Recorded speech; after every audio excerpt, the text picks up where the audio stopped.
إن الحمد لله نحمده ونستعينه ونستغفره ونعوذ بالله من شرور أنفسنا ومن سيئات أعمالنا من يهده الله فلا مضل له ومن يضلل فلا هادي له وأشهد أن لا إله إلا الله وحده لا شريك له وأشهد أن محمدا عبده ورسوله أما بعد.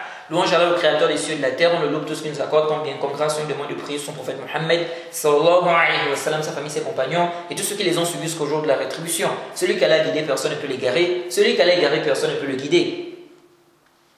Nous sommes toujours dans l'explication des fondements de la sunna de l'imam Ahmed, qu'Allah lui fasse miséricorde. Nous sommes dans l'audio numéro 60 et nous sommes toujours sur la lecture des propos d'Ibn al-Qayyim. Alors dans l'audio précédent, on a vu qu'Ibn al-Qayyim nous a mentionné les propos de ceux qui disent que l'enfer est voué à l'extinction. Et ils nous ont fait comprendre qu'il n'y a pas de consensus sur la non-extinction de l'enfer. Alors on va lire des propos du Cheikh al-Islam Ibn Taymiyyah sur le sujet. C'est venu dans Majmu' al-Fatawa, au tome 18, page 307. On a posé la question au Cheikh al-Islam Ibn Taymiyyah concernant un hadith. On lui a dit ceci: Sab'atun la tamut wa la tafna wa la tazuq al-fana. An-nar wa sukkanuha wal-lawh wal-qalam والكرسي والعرش فهل هذا الحديث صحيح أم لا? On pose la question au Cheikh al-Islam Ibn Taymiyyah. On lui dit ceci: سبعة لا تموت ولا تفنى ولا تذوق الفناء النار وسكانها واللوح والقلم والكرسي والعرش فهل هذا الحديث صحيح أم لا? On pose la question au Cheikh al-Islam Ibn Taymiyyah concernant un récit qu'on attribue à Anas. On dit d'après Anas, il a dit que le prophète a dit: 7 choses ne mourront pas, elles ne sont pas vouées à l'extinction, elles ne goûteront pas à l'extinction. L'enfer et ses habitants. L'enfer et ses habitants. La table gardée, la plume, le piédestal et le trône. Est-ce un hadith authentique ou pas? Alors,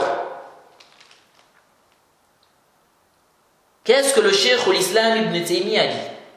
Bon, ici, quand on lit ce qui est mentionné, on dirait qu'on a cité 6 choses au lieu de 7. Hein? Ils ont dit An-nar wa sukkanuha wal-lawh wal-qalam wal-kursi. Donc là on voit qu'ils ont cité 6 choses. Bon, je ne sais pas pourquoi. Bref, ce qui nous intéresse ici, c'est qu'on a parlé de l'enfer et de ses habitants ici. Alors, qu'est-ce que le Cheikh al-Islam Ibn Taymiyyah a dit concernant cela? Il a dit ceci: هذا الخبر بهذا اللفظ ليس من كلام النبي صلى الله عليه وسلم وإنما هو من كلام بعض العلماء وقد اتفق السلف الأمة وأئمتها وسائر أهل السنة والجماعة على أن من المخلوقات ما لا يعدم ولا يفنى بالكلية كالجنة والنار والعرش وغير ذلك. Le Cheikh al-Islam Ibn Taymiyyah a dit quoi? Il a dit وقد اتفق السلف الأمة وأئمتها وسائر أهل السنة والجماعة على أن من المخلوقات ما لا يعدم ولا يفنى بالكلية كالجنة والنار والعرش وغير ذلك ولم يقل بفناء جميع المخلوقات إلا طائفة من أهل الكلام المبتدعين كجهم بن صفوان ومن وافقه من المعتزلة ونحوهم وهذا قول باطل يخالف كتاب الله وسنة رسوله وإجماع السلف الأمة وأئمتها. Alors, le Cheikh al-Islam Ibn Taymiyyah dit: cette information avec ces termes n'est pas une parole du prophète, c'est plutôt une parole de certains savants. Les salafs de la communauté, ainsi que leurs imams et le reste des gens de la sunna sont unanimes qu'il y a parmi les créatures des créatures qui ne disparaîtront pas et qui ne sont pas complètement vouées à l'extinction, comme le paradis et l'enfer, ainsi que le trône et autres que cela. Le Cheikh al-Islam Ibn Taymiyyah dit quoi? Il dit les salafs de la communauté, ainsi que leurs imams et le reste des gens de la sunna sont unanimes qu'il y a parmi les créatures des créatures qui ne disparaîtront pas et qui ne sont pas complètement vouées à l'extinction, comme le paradis et l'enfer, ainsi que le trône et autres que cela. Donc le cheikh l'islam Ibn Taymiyyah mentionne ici un consensus des salafs et des gens de la sunna, que le paradis, l'enfer, le trône ne sont pas voués à l'extinction. Qu'est-ce qu'on veut encore après cela? C'est clair. Et les salafs n'ont pas fait la différence entre l'extinction du paradis et de l'enfer et celle de l'enfer. Si on dit il y a des créatures qui ne sont pas vouées à l'extinction, parmi ces créatures on a le paradis et l'enfer, est-ce qu'on doit encore venir dire l'enfer est voué à l'extinction? Non. Et ça ne tient pas. C'est-à-dire, cette différence étrange ne tient pas. Et c'est étrange. Dire que le paradis et l'enfer ne sont pas voués à l'extinction, mais l'enfer est voué à l'extinction, c'est comme si on est dans la contradiction là. Et tous les gens de la sunna qui ont dit que le paradis et l'enfer ne sont pas voués à l'extinction, aucun d'eux n'a ajouté « mais l'enfer sera voué à l'extinction ». Et puis ça ne passe pas. Ça ne passe pas. Allahu a'lam. Donc, ça c'est clair. Il y a un consensus. Il y a un consensus des salafs, des gens de la sunna, qu'on a des créatures qui ne sont pas vouées à l'extinction. Parmi ces créatures, on a le paradis et l'enfer et le trône. Donc, cette question d'extinction de l'enfer, vous êtes parti chercher ça où? Vous voyez. Ensuite, le cheikh l'islam Ibn Taymiyyah a dit, personne n'a dit que toutes les créatures sont vouées à l'extinction si ce n'est un groupe innovateur de théologiens, de la théologie spéculative, ou un groupe hérétique de dialecticiens, comme Jahm et ceux qui ont été d'accord avec lui, parmi les Mu'tazila et leurs semblables. Et cette parole est fausse, nulle, caduque. Elle contredit le livre d'Allah, la sunna de son messager, et le consensus des salafs de la communauté et leurs imams. Fin des citations. Vous voyez. Donc, dire que toutes les créatures même sont vouées à l'extinction, ça aussi c'est une parole qui est batilun. Vous voyez. Et cette parole du cheikh l'islam Ibn Taymiyyah me fait penser à quelqu'un qui a fait un commentaire sous la vidéo numéro 55, sous le sunna, je crois que c'est la vidéo numéro 55. Cette personne ne comprenait pas en réalité comment se fait-il que le paradis et l'enfer sont des créatures et on dit qu'ils sont éternels. Vous voyez. Et donc, il faisait comprendre qu'on ne peut pas dire que le paradis et l'enfer sont éternels car ça devient comme l'éternité, ou bien on va dire qu'ils sont comme Allah par rapport à l'éternité. Vous voyez. Et j'ai fait comprendre à cette personne que non, c'est Allah qui donne l'éternité au paradis et à l'enfer et à ses habitants. Ils ne sont pas éternels de façon indépendante. Vous voyez, c'est par la volonté d'Allah. Or, Allah, personne ne lui donne l'éternité. Il subsiste par lui-même. Il est immortel. Personne ne lui a donné l'immortalité ou l'éternité. C'est plutôt lui qui donne l'immortalité, l'éternité aux créatures qu'il veut. Donc, il y a une grande différence. Et je faisais comprendre à cette personne que si on se base sur ces propos, ça veut dire que toutes les créatures sont vouées à l'extinction. Et ceci, aucun musulman n'a dit cela. Ce sont les Jahmiyyah qui ont dit cette parole batil, qui s'oppose au Coran et à la Sunna et au consensus de la communauté. Et c'est justement ce que le cheikh l'islam Ibn Taymiyyah fait comprendre ici par rapport à l'extinction de toutes les créatures. Qu'est-ce qu'il a dit? Il a dit وَهَذَا قَوْلٌ بَاطِلٌ يُخَالِفُ كِتَابَ اللَّهِ وَسُنَّةَ رَسُولِهِ وَإِجْمَاعَ السَّلَفِ الْأُمَّةِ وَأَئِمَّتِهَا. Il a dit cette parole est fausse, elle est nulle, caduque, elle contredit le livre d'Allah, la sunna de son messager et le consensus des salafs de la communauté et leurs imams. Vous voyez. Donc c'est clair. Alors, pour revenir au propos de ceux qui disent que l'enfer est voué à l'extinction. Donc, comment peuvent-ils dire qu'il n'y a pas de consensus sur la non-extinction de l'enfer? Il y a un consensus. C'est vous qui voulez séparer l'enfer. Vous voulez séparer l'enfer et le paradis de façon étrange dans ce consensus. Tout ça pour soutenir que l'enfer est voué à l'extinction. Allahu musta'an. Et ça, c'est min abtal al-batil. Vous dites, oui, il y a un consensus que l'enfer et le paradis ne sont pas voués à l'extinction. Ensuite, vous dites, l'enfer est voué à l'extinction. Apportez-nous une parole des salafs où ils ont fait cette différence en disant que l'enfer et le paradis ne sont pas voués à l'extinction, l'enfer est voué à l'extinction.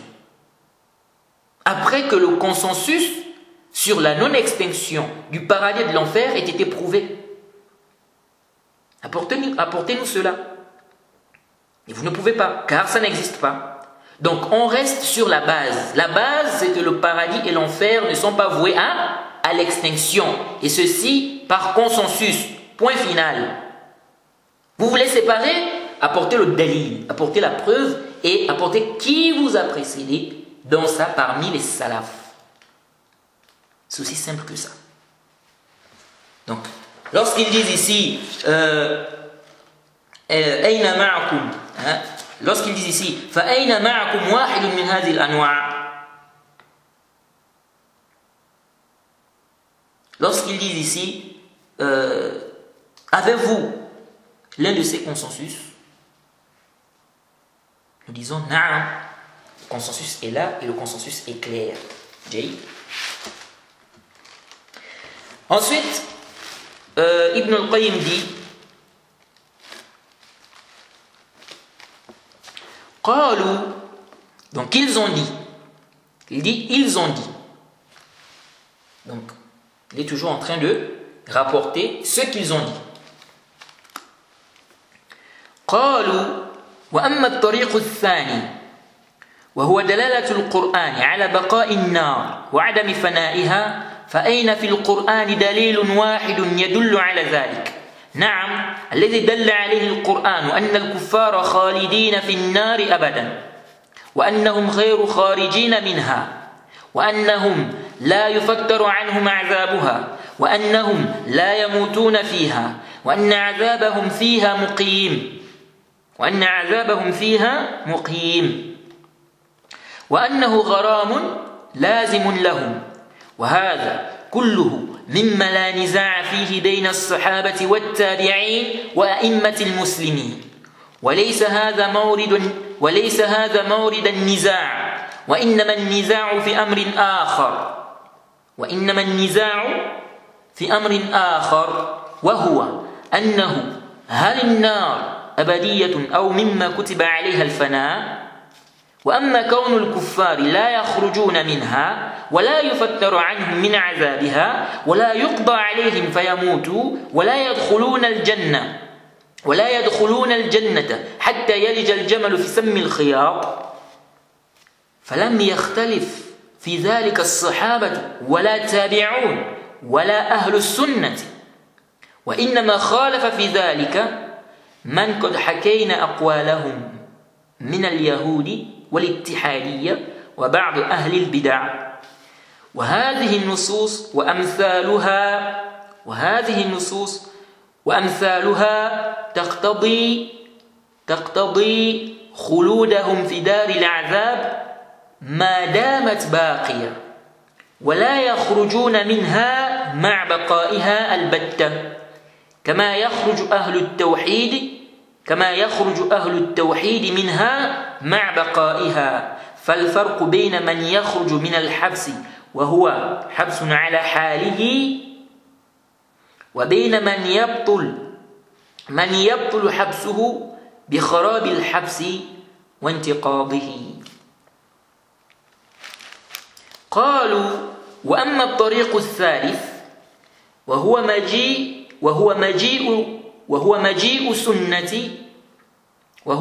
السنة المستفيضة بخروج أهل الكبائر من النار بخروج أهل الكبائر من النار دون أهل الشرك فهو حق لا شك فيه وهي إنما تدل على ما قلناه من خروج الموحدين منها وهي دار عذاب لم تفنى ويبقى المشركون فيها ما دامت باقية والنصوص دلت على هذا وعلى هذا. Alors, Ibn al-Qayyim dit, ils ont dit. Donc, ce n'est pas lui qui dit. Il dit, ils ont dit. Quant au deuxième argument, il s'agit du Coran. Le Coran indique l'éternité de l'enfer et sa non-extinction. Le Coran montre que l'enfer sera éternel, qu'il ne sera pas détruit. Ils disent, où est dans le Coran une seule preuve qui prouve cela? Ils disent quoi? فأين في القرآن دليل واحد يدل على ذلك. Et ça c'est min a'jab al-a'jab.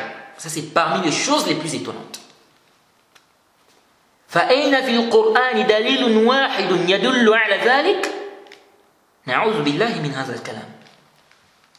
نعوذ بالله من هذا الكلام. لا إله إلا الله. كل الأدلة تدل أو كل الأدلة التي تدل على خلود الكفار في النار ما فيش دليل واحد. أنت بتقول فأين في القرآن دليل واحد يدل على ذلك؟ لا إله إلا الله. هذا من أبطل الباطل. الأدلة كثيرة. كل هذه الأدلة ما فيش دليل واحد من أبطل الباطل. هذا من أبطل الباطل. Ils disent, où est dans le Coran une seule preuve qui prouve cela? On demande protection auprès d'Allah contre cette parole. La ilaha illallah. Toutes ces preuves qui prouvent que les mécréants seront éternellement en enfer, et donc que l'enfer est éternel, dans toutes ces preuves-là, il n'y a aucun dalil. Ma fiche dalil wahid.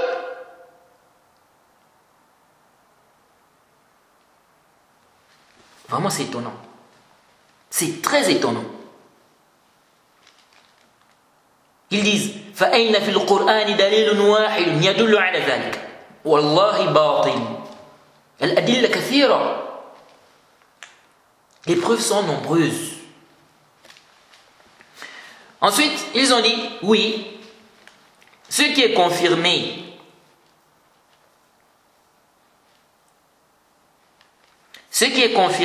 par le Coran, c'est que les mécréants seront éternellement en enfer. Mais ça, c'est la preuve.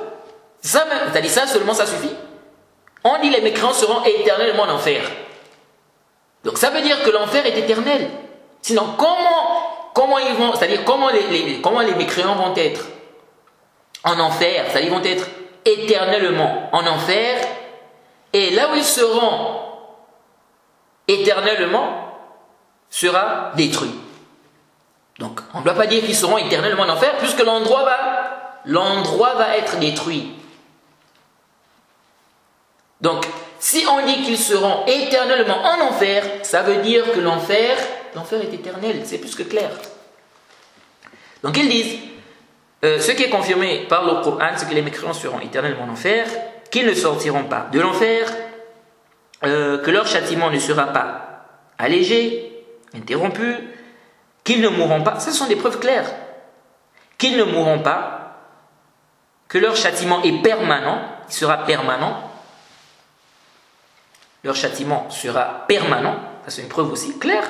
Si on dit que le châtiment sera permanent, éternel, comment on vient encore parler, c'est-à-dire comment on va encore venir parler de l'extinction de l'enfer ici? Il dit donc que leur châtiment sera permanent Il dit, ou ils ont dit, pardon, que tout ceci, ou bien ceci ne fait l'objet d'aucune divergence entre les compagnons, les tabi'in et les imams musulmans. Donc il n'y a aucune divergence sur cela. Que les mécréants seront éternellement en enfer, qu'ils ne sortiront pas de l'enfer, que leur châtiment sera permanent, qu'ils ne mourront pas. Mais ça, c'est la preuve qu'il y a un consensus sur le sujet. Maintenant, vous dites, tout ça, c'est tant que l'enfer demeurera. Où est le dalil de cela? Et qui sont les salafs? Qui a dit ça parmi les salafs? Donc, ils sont en train de confirmer en fait qu'il y a un consensus sur la non-extinction de l'enfer. Ils disent ceci ne fait l'objet d'aucune divergence entre les compagnons, les tabi'oun et leurs imams. La divergence n'est pas à ce niveau. Qu'est-ce que la divergence n'est pas à ce niveau? On dit que l'enfer est éternel, car on a plein de preuves qui justifient cela. Et on a des preuves claires qui montrent que les mécréants seront éternellement en enfer, qu'ils ne sortiront pas de l'enfer, que leur châtiment est permanent, le châtiment sera permanent, donc éternel, sans fin. Ça prouve quoi? Ça prouve que l'enfer est éternel, car ils seront éternellement dans l'enfer. Et ça, il y a un consensus sur cela. Maintenant vous dites non, le débat n'est pas ici, le débat est où? Ils disent, la divergence n'est pas à ce niveau. La divergence concerne une autre question. Est-ce que l'enfer est éternel? Est-ce qu'il fait partie des choses sur lesquelles on a prescrit l'éternité? C'est vraiment agib. C'est vraiment étonnant. Les preuves montrent que les mécréants seront éternellement en enfer. Ça montre que l'enfer est éternel. Comment on pose encore la question? Le débat c'est sur l'éternité de l'enfer. C'est vraiment étonnant.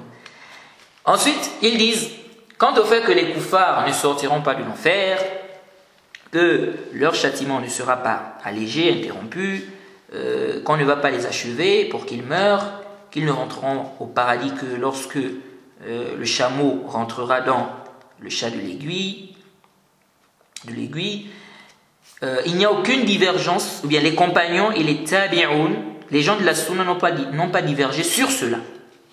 C'est clair. Donc ça montre clairement qu'ils sont unanimes que l'enfer sera éternel. Car ces preuves prouvent que l'enfer est éternel. Ils ont dit,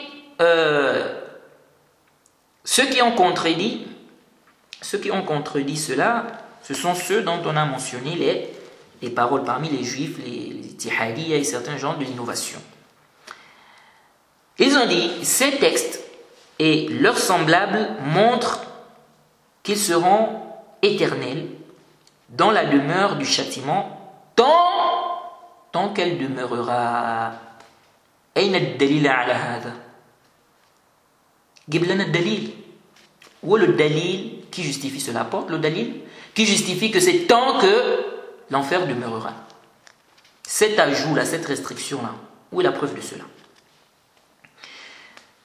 Ils disent, ils ne sortiront pas de là pendant qu'elle existera. Comme le cas de ceux qui vont sortir de l'enfer parmi les gens du tawhid. Donc ils font la différence entre les croyants et les mécréants. Pour eux, les croyants vont sortir de l'enfer. L'enfer ne sera pas détruit. Mais pour les mécréants, ce ne sera pas le cas. Donc l'enfer va être détruit et les mécréants ne seront plus donc en enfer. Donc c'est après l'extinction de l'enfer. Et ils disent, il y a une différence entre celui qui sort d'un enfermement et l'endroit reste comme il est, et celui dont son enfermement est annulé par la fin et la destruction de l'endroit. Jade, nous disons Giblan ad-dalil, apporte-nous la preuve de cela. Donc, en fait, ici, ils reconnaissent qu'il y a un consensus. Sauf qu'ils apportent une restriction, un ajout. Et comme on a déjà vu, cet ajout, cette restriction ne repose sur aucune preuve. Donc ils ont dit, quant au troisième argument, il s'agit des preuves notoires de la sunna indiquant que ceux qui ont commis des grands péchés sortiront de l'enfer, et non les gens du shirk. Ils ont dit, ceci est vrai sans aucun doute. Ceci est vrai sans doute. Ils disent, ça prouve ce qu'on a dit, que les gens du tawhid sortiront pendant que l'enfer existera. Il ne sera pas encore détruit. Vous voyez? Les associateurs resteront à l'intérieur tant qu'il demeurera, tant qu'il existera. Ou le dalil qui apporte cette restriction-là, tant qu'il restera. Les preuves n'ont pas fait cette restriction. Il n'y a pas de restriction. Quand on lit, quand on voit les preuves, il n'est pas fait mention de cela. Quand on dit que les mécréants seront éternellement en enfer, il n'a pas été dit dans les nusus, dans les textes, que c'est tant que l'enfer demeurera. Ensuite, ils ont dit les preuves, les textes prouvent ça et ça. Wallahi batil. La dalil ala hadhihi ziyada. Ma damat baqiya. On n'a pas de dalil qui justifie cet ajout-là. Disant que c'est tant que l'enfer demeurera. C'est complètement batilun. An-nusus lam tadullu ala hadha. Na'am, دلت على خروج الموحدين من النار. أما خلود الكفار في النار بهذه الزيادة ما دامت باقية لم تدل عليه النصوص. Nous disons, les preuves montrent que les gens qui ont le tawhid vont sortir de l'enfer. Quant aux mécréants, les preuves montrent qu'ils seront éternellement en enfer. Jade. Alors on n'a pas de preuve, quant à cet ajout, bien cette restriction, de ils seront éternellement en enfer, tant que l'enfer demeurera, on n'a aucune preuve qui justifie cela. On n'a pas de preuve qui prouve cela. Ensuite, ils ont dit قالوا وأما الطريق الرابع وهو أن رسول الله وقفنا على ذلك ضرورة فلا ريب أنه من المعلوم من دينه بالضرورة أن الكفار باقون فيها ما دامت باقية. هذا معلوم من دينه بالضرورة. وأما كونها أبدية ولا انتهاء لها ولا تفنى كالجنة فأين في القرآن والسنة دليل واحد يدل على ذلك من أعجب العجب. فأين في القرآن والسنة دليل يدل على ذلك؟ دليل واحد يدل على ذلك؟ والله باطل من أبطل الباطل. الأدلة كثيرة. Ils disent, le prophète nous a informé, quant au quatrième argument, le prophète nous a informé de cela, c'est connu de façon inévitable, que les kuffars, donc les mécréants, resteront dans l'enfer tant qu'il demeurera. Donc l'enfer, tant qu'il demeurera, cet ajout-là, où est le dalil de ça? Ils disent, c'est inévitablement connu que les mécréants donc resteront dans l'enfer tant que l'enfer demeurera.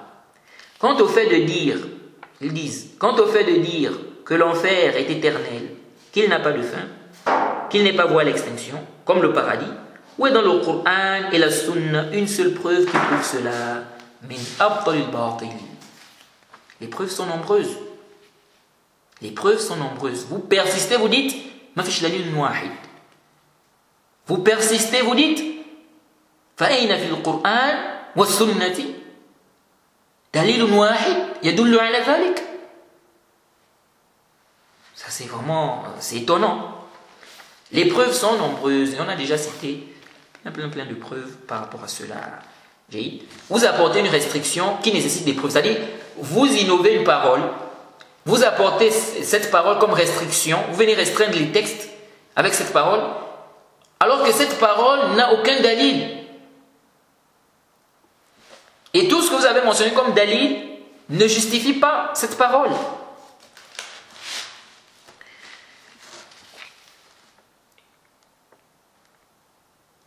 Et l'imam San'ani a répondu à ce qu'ils ont dit là. Qu'est-ce qu'il a dit? L'imam San'ani a dit, page 118, il dit وأقول قد عرفت أنه لا يتم هذا الجواب انتبهوا il dit وأقول قد عرفت أنه لا يتم هذا الجواب ما لم يؤخذ بأدلة ناهضة على فناء النار ولم يقم دليل على ذلك. Il dit, je dis, tu as déjà su que cette réponse, il dit,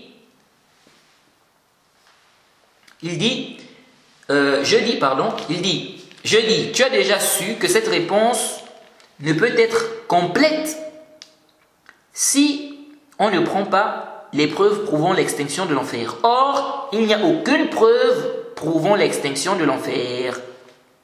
Donc, l'imam San'ani veut dire, cette réponse-là, qu'ils ont apportée, disant que toutes ces preuves-là qu'on a mentionnées, prouvant que les mécréants seront éternellement en enfer, qu'ils seront éternellement en enfer, qu'ils ne sortiront pas de l'enfer, toutes ces preuves-là, en fait, ils ont dit que ça c'est tant que l'enfer demeurera. Alors l'imam San'ani dit, tu as déjà su que cette réponse ne peut être complète si on ne prend pas les preuves prouvant l'extinction de l'enfer. Or, il n'y a aucune preuve prouvant l'extinction de l'enfer. C'est-à-dire que l'imam San'ani veut nous faire comprendre que leur réponse n'est pas complète. Elle sera complète si on a des preuves qui montrent que l'enfer est voué à l'extinction. Mais si on n'a pas des preuves que l'enfer est voué à l'extinction, et vous, c'est-à-dire, lorsque vous venez, ou lorsqu'on vous mentionne des preuves qui montrent que les mécréants seront éternellement en enfer, et donc ça prouve que l'enfer sera éternel, vous répondez en disant que ça c'est tant que l'enfer demeurera. Mais cette réponse n'est pas complète, parce qu'elle va être complète si on a d'abord des preuves qui montrent que l'enfer est voué à l'extinction. Là vous pouvez apporter, si on avait des preuves qui montraient que l'enfer est voué à l'extinction, là pour regroupant les textes on pouvait dire, donc ça veut dire que les preuves là c'est tant que l'enfer demeurera. Mais on n'a pas de preuves comme ça. Donc, c'est-à-dire, vous apportez une réponse, mais pourquoi on accepte la réponse? La réponse, ça n'est pas complète, parce que pour que cette réponse passe, il faut déjà qu'on ait des preuves qui montrent que l'enfer n'est pas voué à, il faut déjà des preuves qui montrent, que l'enfer est voué à l'extinction. Mais si on n'a pas de preuves qui montrent que l'enfer est voué à l'extinction, comment vous pouvez apporter cette restriction ou cette parole? Vous voyez? Et il a dit également, donc ce qu'on a lu c'était à la page 118. À la page 119 il a dit donc là c'est quand il a répondu à la quatrième réponse qu'ils ont donnée. Bien la réponse qu'ils ont donnée par rapport au quatrième argument.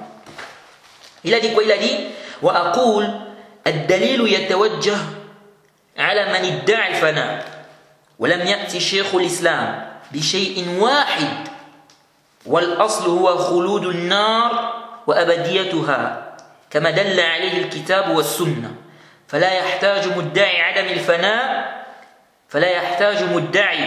عدم الفناء إلى دليل آخر بعد هذا الأصل. الله أكبر. Imam San'ani dit, la preuve doit être donnée plutôt par celui qui prétend que l'enfer est voué à l'extinction. Il dit, et le cheikh ou l'islam n'a apporté aucune preuve. Il dit, la base, l'imam San'ani dit quoi? Il dit, la preuve doit être donnée plutôt par celui qui prétend que l'enfer est voué à l'extinction. Il dit, et le cheikh ou l'islam n'a apporté aucune preuve. La base, c'est l'éternité de l'enfer, comme cela est confirmé par le Coran et la Sunna. Celui qui dit que l'enfer n'est pas voué à l'extinction n'a pas besoin d'apporter une autre preuve pour cela après cette base. Fin de citation. Donc c'est clair. Les preuves montrent que les mécréants seront éternellement en enfer. Et donc ça prouve que l'enfer est éternel. Ils ne sortiront pas de l'enfer, donc les mécréants, ils ne mourront pas. Toutes les preuves qu'on a déjà mentionnées. Donc il dit, l'imam As-San'ani dit, c'est celui qui dit maintenant que l'enfer est voué à l'extinction. C'est lui qui doit apporter des preuves. C'est lui qui doit apporter des preuves. Vous dites ici, qu'est-ce qu'ils ont dit là? Ils ont dit, فَأَيْنَ فِي الْقُرْآنِ وَالسُّنَّةِ دَلِيلٌ وَاحِدٌ يَدُلُّ عَلَى ذَلِكَ. L'imam As-San'ani dit, les preuves montrent que les mécréants seront éternellement en enfer. Donc les preuves montrent que l'enfer est éternel. Jade. Donc c'est vous qui devez plutôt apporter des preuves qui montrent que l'enfer est voué à l'extinction. C'est pourquoi il a dit que... Il a dit quoi?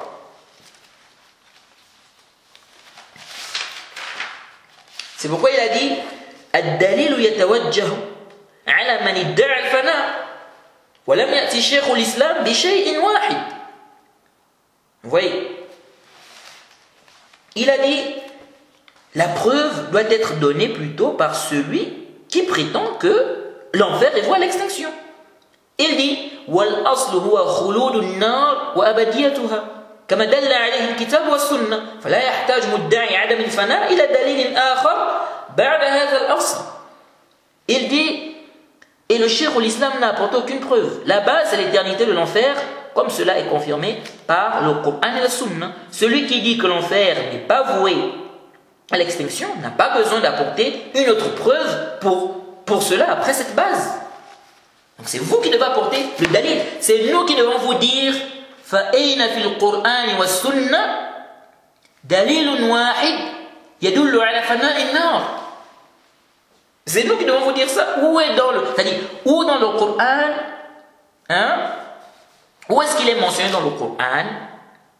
Citez-nous une seule preuve dans le Coran et la Sunna qui prouve que l'enfer sera détruit. Vous n'avez aucune preuve. Vous n'avez aucune preuve.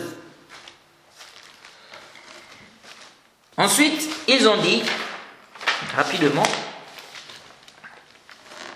قالوا وأما الطريق الخامس وهو أن في عقائد أهل السنة أن الجنة والنار مخلوقتان لا يفنيان أبدا فلا ريب أن القول بفنائهما قول أهل البدع من الجهمية والمعتزلة وهذا القول لم يقله أحد من الصحابة ولا التابعين ولا أحد من أئمة المسلمين وأما فناء النار وحدها فقد أوجدناكم من قال به من الصحابة وتفريقهم بين الجنة والنار فكيف يكون القول به من أقوال أهل البدع مع أنه لا يعرف عن أحد من أهل البدع التفريق بين الدارين فقولكم إنه من أقوال أهل البدع كلام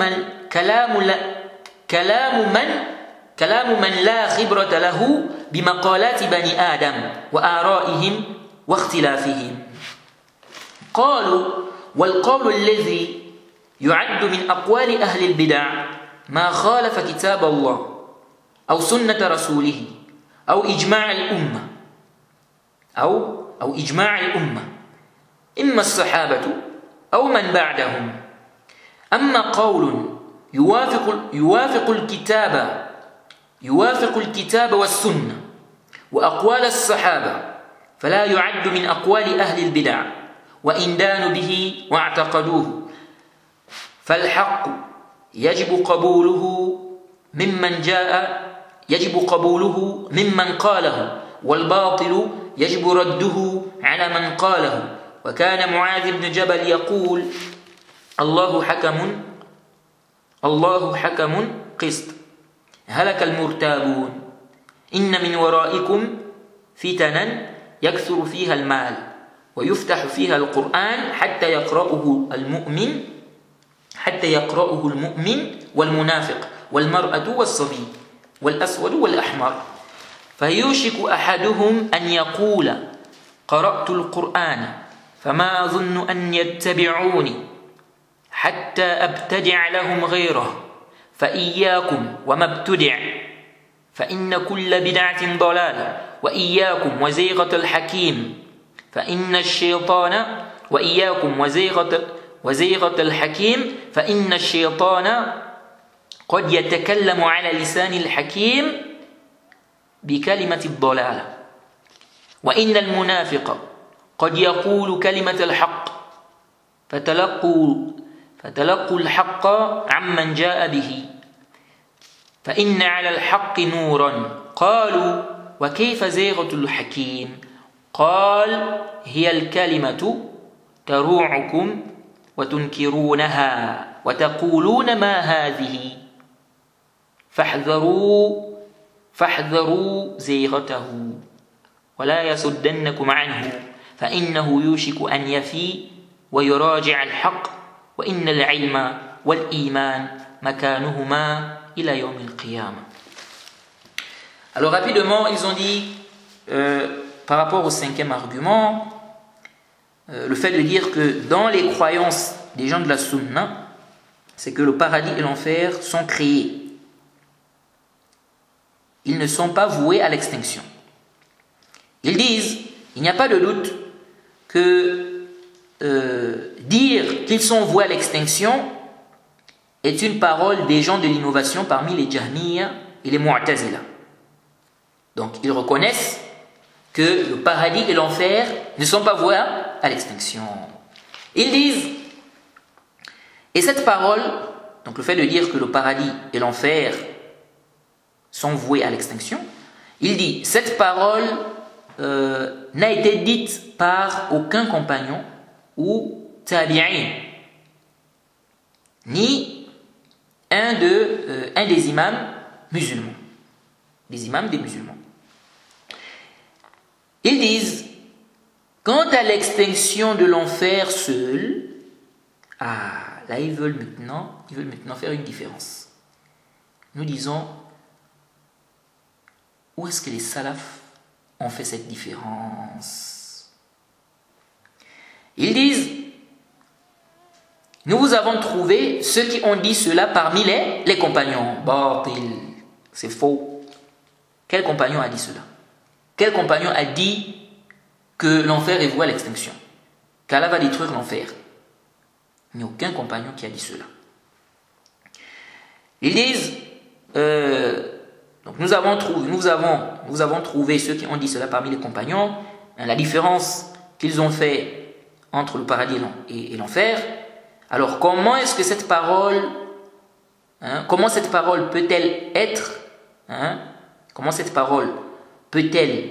être une parole des gens de l'innovation, alors que, ou bien sachant qu'il n'est connu d'aucun innovateur la différence entre les deux, donc entre le paradis et l'enfer concernant cette question. Ils disent,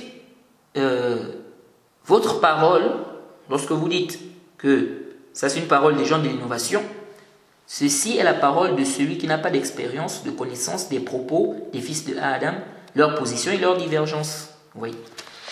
Nous disons tout ceci ne tient pas. Jade, car on a vu que les salafs sont unanimes, que le paradis et l'enfer ne sont pas voués à l'extinction. Celui qui veut faire une différence, c'est lui qui doit apporter le dalil. Vous dites que vous avez apporté des paroles des compagnons. Ces paroles que vous avez mentionnées, déjà, il y a des faiblesses au niveau des Hassanides, mais ces paroles même ne prouvent pas que l'enfer sera détruit.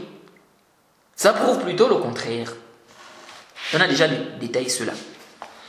Ensuite, ils ont dit, la parole qui est considérée comme étant une parole des gens de l'innovation, c'est une parole qui contredit le livre d'Allah. Et nous disons, votre parole contredit le livre d'Allah. Ils disent, c'est une parole qui contredit le livre d'Allah et la sunna de son messager. Effectivement, votre parole contredit la sunna du messager.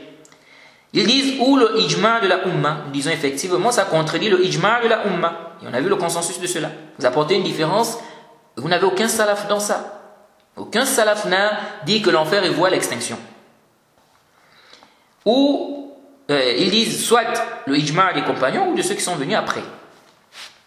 Nous disons votre parole contredit le ijma', ça contredit le consensus. Ils disent quand tu as une parole qui est en conformité avec le livre d'Allah et la sunna et les paroles des compagnons, cette parole n'est pas considérée comme étant une parole des gens de l'innovation. C'est parmi les choses les plus étonnantes et c'est parmi les choses les plus fausses. Une parole qui est en conformité avec le livre d'Allah et la sunna. Dire que l'enfer est voué à l'extinction, c'est en conformité avec le Coran et la sunna. Et les paroles des compagnons, ça c'est vraiment une abtal al-batil. Il n'y a aucun dalil dans le Coran ou dans la sunna qui parle d'extinction de l'enfer. Et aucun compagnon n'a dit cela. Comment c'est une parole en conformité avec le Coran, la sunna et les paroles des compagnons? Min abtal al-batil, parmi les choses les plus fausses. Ensuite ils disent cette parole, donc la parole qui est en conformité avec le Coran et la sunna et les paroles des compagnons, ne considèrent pas cela comme étant une parole des gens de l'innovation. Ils ont une parole qui est en conformité avec le Coran, la sunna, les paroles des compagnons, ne dit pas que c'est une parole des gens de l'innovation. Mais votre parole n'est pas en conformité avec le Coran, la sunna, la parole et les paroles des compagnons. Ça contredit plutôt le Coran, la sunna et la voix des compagnons. Ça c'est clair. Ils disent même si la personne a ça comme croyance. Ils disent il est obligatoire d'accepter la vérité de celui qui la porte. Non, nous sommes d'accord avec cela. Et on doit rejeter le faux, n'est-ce pas? On doit rejeter, ou bien le faux doit être rejeté de celui qui la porte. Nous disons non, justement, c'est pourquoi nous rejetons votre parole, car c'est une parole qui est batil, elle est fausse. Donc on doit la rejeter. Ils disent, Muaz disait, Allah est juge et juste. Ceux qui doutent ont péri. Il y aura des fitanes, où il y aura beaucoup d'argent, beaucoup de biens. On ouvrira le Coran au point où le croyant, l'hypocrite, la femme, l'enfant, le noir, le rouge, liront le Coran. Tous liront le Coran et ils connaîtront le Coran. L'un d'eux dira, j'ai lu le Coran et je ne pense pas qu'ils vont me suivre jusqu'à ce que j'innove pour eux une autre, ou bien jusqu'à ce que j'innove pour eux autre chose que cela. Vous voyez? Donc, les gens connaîtront le Coran. Les gens vont lire le Coran. Et quelqu'un va dire, je ne pense pas qu'ils vont me suivre jusqu'à ce que j'innove pour eux autre chose. Donc il va innover, apporter quelque chose de nouveau, soi-disant que les gens ne le suivent pas. Vous voyez? Et ça, on retient quelque chose ici. Une table huruna. Il y a des gens comme ça. À cause des suiveurs, ils inventent des choses, ils innovent, ils apportent des nouveautés. Parce qu'ils veulent attirer les suiveurs, les gens. Ils viennent avec des choses étranges, ou bien ils viennent avec des nouvelles choses. Et il y en a qui pensent qu'ils sont des revivificateurs. Quand on parle de revivificateurs, il n'est pas question d'innover, c'est-à-dire d'apporter des choses qui n'ont pas de base dans le din, qui ne sont pas prouvées, qu'il n'y a aucun dalil dans le Coran, dans la sunna, ou même la compréhension des salafs qui justifie cela. Donc, quand on parle de revivificateur, c'est quelqu'un qui vient avec des choses qui sont déjà dans le din, mais les gens ont oublié, ou bien les gens ont délaissé cela. Donc, il ramène cela. Et le cheikh Mohamed Aman al-Jami a bien expliqué cela. Parce qu'il y en a qui comprennent quand on dit revivificateur, ils pensent que c'est ramener des nouveautés, donc des bid'ah. Vous voyez là, non, lui c'est un revivificateur parce qu'il ramène vraiment des choses, des nouvelles choses. Il apporte des bid'ah, ça il vient, qu'est-ce qu'il vient faire revivre là? La bid'ah, quand on parle de revivificateur, on parle de celui qui apporte des choses qui sont d'abord là dans le dîn, mais des gens ont oublié ou bien des gens ont délaissé. Donc lui, il ramène ça. Donc c'est comme s'il réveille, il est en train de réveiller les gens. Ce n'est pas qu'il vient avec des choses qui n'existent pas dans le dîn. Non, ça c'est pas un revivificateur. Ça c'est plutôt un innovateur. Donc il faut faire très attention. Et quand on parle de revivificateur, ce n'est pas forcément une personne. Ça peut être un groupe de personnes. Vous voyez? Donc le revivificateur, c'est celui qui vient avec des choses qui sont déjà là. Il fait revivre cela. Comme par exemple le Cheikh Al-Albani. Le Cheikh Al-Albani a fait revivre beaucoup de choses. Il a fait sortir beaucoup de masaïl que les gens avaient pratiquement, soit les gens avaient oublié ou les gens n'en parlaient même pas. Vous voyez, il a ramené plein de choses qui étaient pourtant c'était des choses qui étaient là depuis. Mais les gens avaient parfois, soit les gens avaient délaissé cela, ou les gens avaient oublié, ou bien il y avait, voilà, ce n'était pas vraiment répandu et tout. Vous voyez.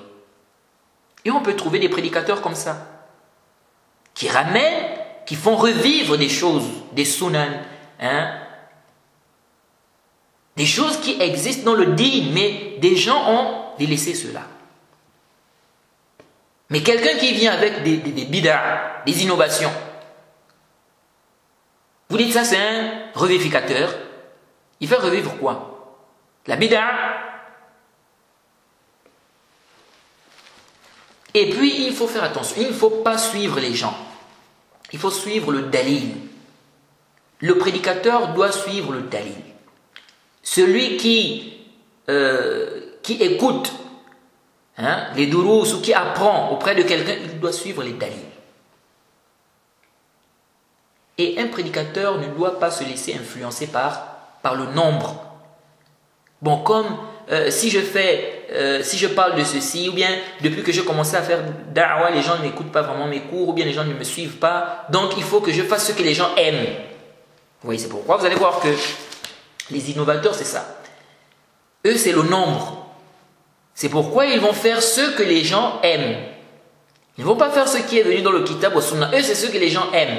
Comme les gens aiment ça, les gens aiment par exemple les vidéos, les gens aiment ceci, cela. Donc, on fait ça. Ça attire les gens. Non, ce n'est pas ça le but. Fais ce qui t'est demandé de faire. Ce qui est venu dans le kitab ou sunna. Si les gens suivent, alhamdoulilah, s'ils ne suivent pas, c'est une adoration. C'est-à-dire, lorsque tu appelles les gens au haqq, c'est-à-dire, ça c'est un point qui est important. Lorsque tu appelles les gens au haqq, tu prêches, tu es dans l'adoration. Donc dans tous les cas, si tu es sincère, bien évidemment, tu seras récompensé. Donc tu es gagnant. Tu es toujours gagnant. Donc, si les gens suivent, alhamdoulilah. S'ils ne suivent pas, tu as toujours tes récompenses. Tu n'es pas perdant. Tu n'es pas perdant dans ça. C'est ceux qui vont refuser le haqq qui auront des problèmes. Donc, le prédicateur doit toujours avoir ça dans sa tête.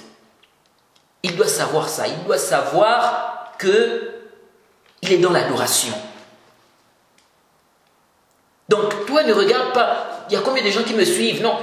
Le Cheikh Bin Baz faisait cours. Il faisait cours une fois.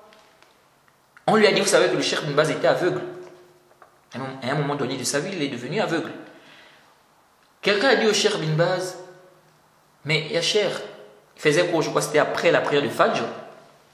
Quelqu'un lui a dit, il n'y avait pas assez de monde, il n'y avait pas beaucoup de gens qui venaient au dars, au cours. Quelqu'un lui a dit, mais ya Cheikh, on n'a pas besoin de faire le dars en fait, parce qu'il n'y a pas des gens. Parce que le Cheikh Bin Baz ne voyait pas.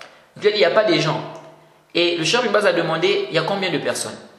Je ne me rappelle plus bien du nombre que la personne avait mentionné. Mais si je ne m'abuse, ça ne dépassait pas 10. Si je ne m'abuse. Et le Cheikh Ibn Baz a dit, il y a un intérêt, on fait dars. Il y a un intérêt, on fait dars. Donc, le Cheikh n'a pas dit, il n'a pas dit, bon, comme il y a 10 personnes, comme il y a 9 ou 3 ou 5 ou 6 ou 4 ou 2, on arrête le dars. Non. Même s'il n'y a qu'une seule personne qui écoute ton dars, fais le dars. Une seule personne, fais le dars. Tu es dans l'adoration. Et ne change pas, ne viens pas avec des bid'ah, parce que, comme les gens aiment cette bid'ah, donc moi je viens avec ça. Comme ça, les gens vont me suivre. Non, non mon frère, ne fonctionne pas comme ça. Car il se peut que des gens te suivent, qu'il y ait beaucoup de gens derrière toi. Mais quand tu vas mourir, mon frère, tu auras des problèmes. Tu auras des problèmes. Parce que tu as égaré les gens. Et au lieu d'être sincère dans ta da'wah, tu n'as pas été sincère, donc c'est des problèmes. Tu as eu ce que tu voulais, non? Le suivi des gens. Allah, tu as eu le suivi des gens.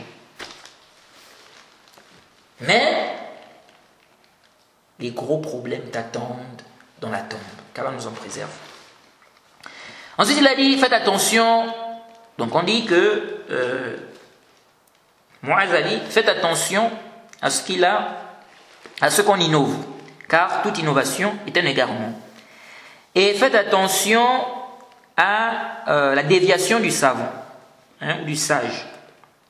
Car le shaytan peut dire une parole, d'égarement à travers la bouche du savant ou du sage. Vous voyez? Donc, shaytan peut même l'égarer au point où il va dire une parole batil. Vous voyez? Ou un savant peut dire une parole batil. Pourtant, c'est quelqu'un qui est connu pour dire des bonnes paroles. Mais sur tel ou tel mas'ala, il a dit une parole qui est batilun. Ça arrive. Ensuite, il a dit, certes, l'hypocrite peut dire une parole de vérité. Ah, ça c'est très important. L'hypocrite peut dire une parole de vérité. Ensuite, il a dit, accepte la vérité de celui qui la porte. Alors, d'abord, on dit, tout celui qui vient avec le haqq, tout celui qui vient avec la vérité, on se doit d'accepter cette vérité. Jayyid. Maintenant, est-ce que ça veut dire qu'on doit aller étudier auprès des innovateurs, prendre la science auprès des innovateurs? Non. Tu ne pars pas prendre ta science auprès des innovateurs. Jayyid. Tu prends ta science auprès des gens de la sunna. Mais si la vérité te parvient, Jayyid, si la vérité te parvient, tu dois accepter cette vérité, même si c'est un innovateur qui a dit ça. Jayyid, si ça vient te trouver. Mais toi, tu ne pars pas t'asseoir pour étudier auprès d'un innovateur. Là. Et on avait déjà détaillé cette question, je crois, dans le Nuzha, si je ne m'abuse. Bref. Alors ici, il a dit, certes, l'hypocrite peut dire une parole de vérité. Ah, l'hypocrite peut dire une parole de vérité. Et ça, c'est vrai. Et ça, c'est un point qui est important à comprendre ici. Car il y a des gens qui s'égarent ici. Lorsqu'on dit que quelqu'un est égaré, est-ce que ça veut dire que tout ce qu'il dit est batil? Non. Si on dit quelqu'un est mubtadi', c'est un innovateur, est-ce que ça veut dire que tout ce qu'il va dire dans le din, c'est batil? Non.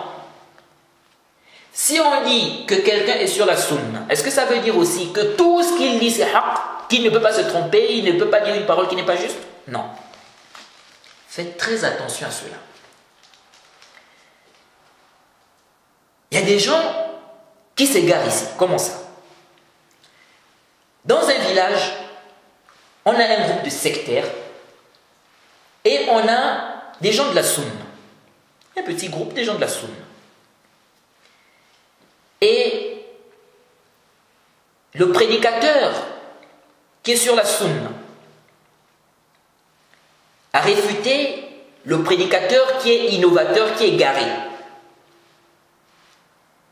il a des égarements, des innovations. Donc c'est clair, il est égaré, il ne suit pas la sunna, il ne suit pas la voie des salaf. Alors,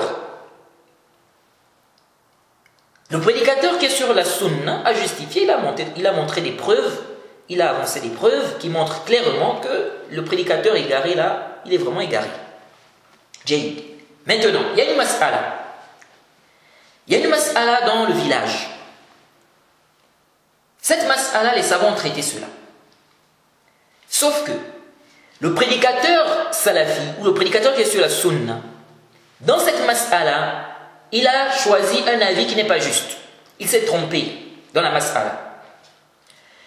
Le prédicateur égaré, lui, il a choisi l'avis juste dans la mas'ala. Ça peut arriver ou pas? Ça peut arriver. Non, parce que comme on a dit, ce n'est pas parce que quelqu'un est égaré que tout ce qu'il dit dans le din, c'est bordé. Il peut même suivre certains avis qui sont justes. Jayid.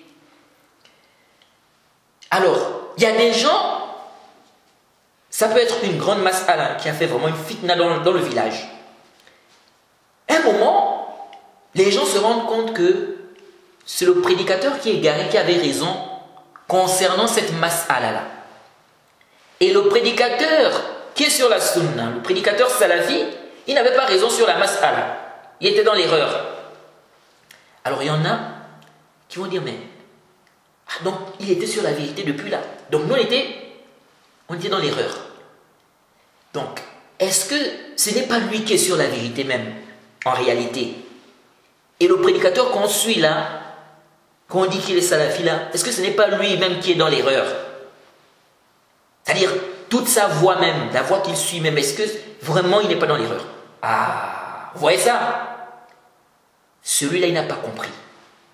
Celui qui agit comme ça, il n'a pas compris. Ce n'est pas parce que quelqu'un est dans l'égarement que ça veut dire que tout ce qu'il dit est faux. Il y a une chose qu'il faut comprendre ici, c'est que les gens de la sunna, si les gens de la sunna et les innovateurs sont en divergence, il n'est pas possible que la vérité se trouve du côté des gens de l'innovation et tous les gens de la sunna sont dans l'égarement dans cette question, bien, sont dans l'erreur dans cette question. Non. Ça, non. C'est-à-dire tous les gens de la sunna, depuis les salafs, ils sont tous dans l'erreur. Et ce sont les innovateurs qui sont sur le haqq. Là. Par contre, dans un village, les gens de la sunna peuvent être, ils peuvent être en erreur. Et les gens de l'innovation ou des gens de l'innovation dans ce village sont sur la vérité, sur une mas'ala. Ils peuvent être, quand je dis ils peuvent être en erreur, c'est sur une question précise, sur un sujet. Donc, ça peut être une mas'ala où les gens de la sunna ont divergé. Alors, dans un village, ils ont adopté une position. Mais en réalité, cette position n'est pas la vie juste. Maintenant, on a des gens de l'innovation dans ce village qui ont adopté la position contraire. Et la position là, c'est la position juste en réalité. Ça peut arriver. Donc, ici, on ne dit pas non, ce n'est pas possible que dans tout un village, tous les gens de la sunna ont adopté une position qui n'est pas juste. Non, tout un village n'est pas le consensus de la Ummah. Tout un pays même. Un pays, des gens peuvent adopter une position dans un pays, c'est leur position. Cette position peut ne pas être. Cette position peut ne pas être juste. La position qui est juste, c'est une autre position qu'ils n'ont pas adoptée dans ce pays. Donc quelqu'un ne peut pas dire, mais comment ça? Donc ça veut dire que tous ceux qui sont dans le pays là, ils sont dans l'erreur. Le pays là, c'est-à-dire ce pays ne représente pas le ijma' de la Ummah. Si c'est une mas'ala qui a été traitée depuis l'époque des salafs, il y a eu une divergence depuis l'époque des salafs, le fait qu'un pays adopte une position, ça ne veut pas dire que c'est la position là, c'est-à-dire que c'est un ijma' de la Ummah là. Ce n'est pas du tout un ijma' de la Ummah. On peut dire, bon, dans ce pays-là, tous les prédicateurs ont adopté telle position. Mais dans ce village-là, tous les prédicateurs salafis ont adopté telle position. Ce n'est pas parce que tous les prédicateurs de ce village ont adopté telle position que forcément c'est la position qui est juste là. Les prédicateurs de ce pays ne sont pas, c'est-à-dire ils ne font pas le ijma de la Ummah. Ce n'est pas le consensus de la Ummah. Il y a d'autres prédicateurs dans d'autres pays qui sont sur la sunna et qui ont une autre position. Vous voyez? Donc ça, il faut bien que les gens comprennent ça. Vous voyez? C'est comme aujourd'hui, il y a certaines masaïl, par exemple, on sait qu'en Arabie Saoudite, on va dire, en Arabie Saoudite, la majorité des savants ont adopté telle position. Ou bien on ne connaît pas un savant qui a une autre position que telle position. Par exemple, en Arabie Saoudite. Est-ce que ça veut dire que forcément cette position c'est la vie juste? Non. Non, pas forcément. Donc tout revient aux preuves. Parce que le fait que des savants en Arabie Saoudite adoptent une position, ce n'est pas la position de toute la Ummah. Non, si le sujet c'est une divergence, les savants ont divergé depuis l'époque des salafs, l'imam Shafi'i, l'imam Ahmed, l'imam Abu Hanifa, Sufyan al-Thawri, Zuhri et tout ça, il y a des positions. Le fait qu'en Arabie Saoudite, ils ont opté ou bien ils ont suivi l'avis d'un savant sur telle position, il y a une divergence. Ça ne veut pas dire que forcément c'est la vérité. Ça, c'est un point qui est important parce qu'il y a des gens qui sont trompés comme ça. Ils se disent que si parce que tu arrives dans un village, tu viens avec un avis qui est pourtant un avis des savants de la sunna, tu ramènes des arguments, des gens sont en train de te regarder parce qu'ils se disent que comment ça tous les prédicateurs salafis qui sont ici disent le contraire de ce que ce prédicateur salafi vient de dire.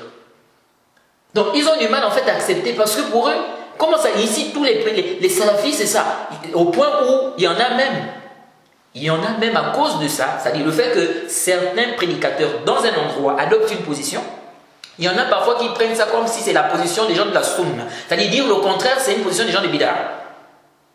Parce que tellement c'est répandu dans l'endroit où ils vivent que les prédicateurs salafis ont adopté cette position ici.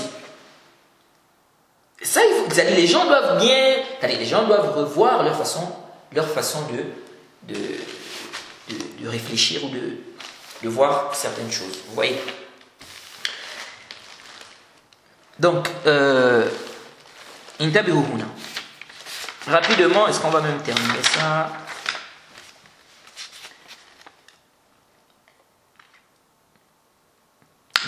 Il dit, il y a une lumière dans la vérité. Il y a une lumière dans la vérité. Celui qui a la facilité, il reconnaît le haqq. Il reconnaît le haqq. C'est que ça, c'est la vérité. Quand même, ce que tel est en train de dire là, c'est le haqq, c'est la vérité. Ils ont dit comment c'est la déviation du savant, du sage, comment on va savoir? Il a dit, c'est une parole que vous allez réprimander, réprouver. Hein? Vous allez dire, qu'est-ce que c'est? Il a dit, prenez garde à sa déviation, mais que cela ne vous détourne pas de lui totalement. Donc, le fait de le délaisser totalement. Et ça, c'est un point important. Le savant de la sunna peut se tromper sur une mas'ala. C'est pas parce qu'il s'est trompé sur la mas'ala que forcément ça veut dire que c'est fini. Il est égaré, on ne prend plus de lui, c'est fini. Non, tahdir là. Et la voie des haddadiyya, c'est ça. Un savant a fait une erreur, c'est fini. C'est un égaré, c'est un mubtadi', c'est un murji, ou bien c'est un jahmi, ou bien c'est je ne sais pas quoi. Non. Il y a une façon de se comporter face aux erreurs des savants salafis, face aux erreurs des salafis. Vous voyez, il ne faut pas exagérer. Il y a des gens parfois qui vont parler sur certaines masaïl, des grandes questions. Alors tel savant avait dit ça. Pour nous on estime que c'est une erreur de ce savant-là.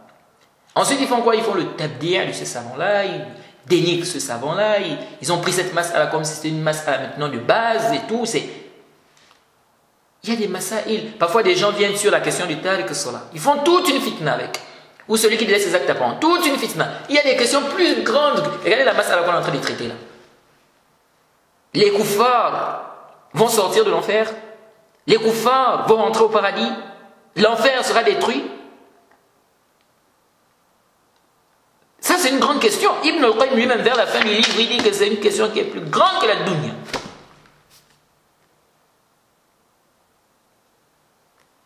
Toi, tu viens avec des questions. Tariq as-salat. Non, il y a des questions plus grandes que cela. Tu fais quoi? Tu fais le takfir du Cheikh al-Islam ou d'Ibn al-Qayyim, on attribue. Il y a des gens de science qui voient que le Cheikh al-Islam Ibn Taymiyyah avait cette position de l'extinction de l'enfer. Il y a des gens de science qui voient que le Cheikh al-Islam, bien, que Ibn al-Qayyim voyait que les mécréants vont entrer au paradis.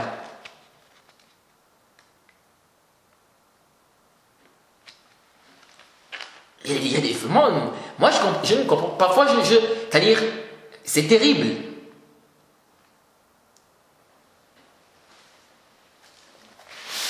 Et même cette question qu'on est en train de traiter là, l'extinction de l'enfer. Est-ce que vous savez qu'il y a des savants contemporains qui reconnaissent qu'il y a une divergence sur le sujet? Ils reconnaissent qu'il y a une divergence. Ils affirment qu'il y a une divergence sur le sujet. Mais que l'autre avis est da'if. Donc l'avis qui dit que l'enfer sera détruit. Que c'est un avis qui est da'if. Mais il y a une divergence quand même. Donc les gens doivent faire attention avec les masaïl. Ils ont dit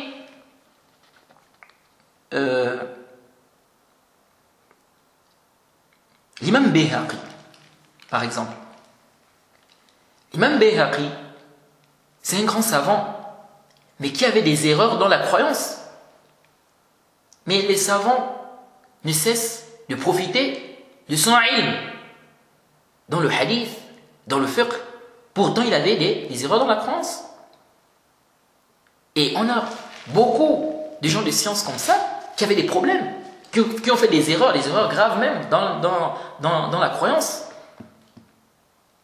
Donc il faut faire attention. Et on avait expliqué, quand on avait fait lorsqu'on a fait la série l'audio sur le manhaj salafi et quelques ambiguïtés que les gens apportent et tout ça, on avait expliqué un savant qui est connu, Jaïd.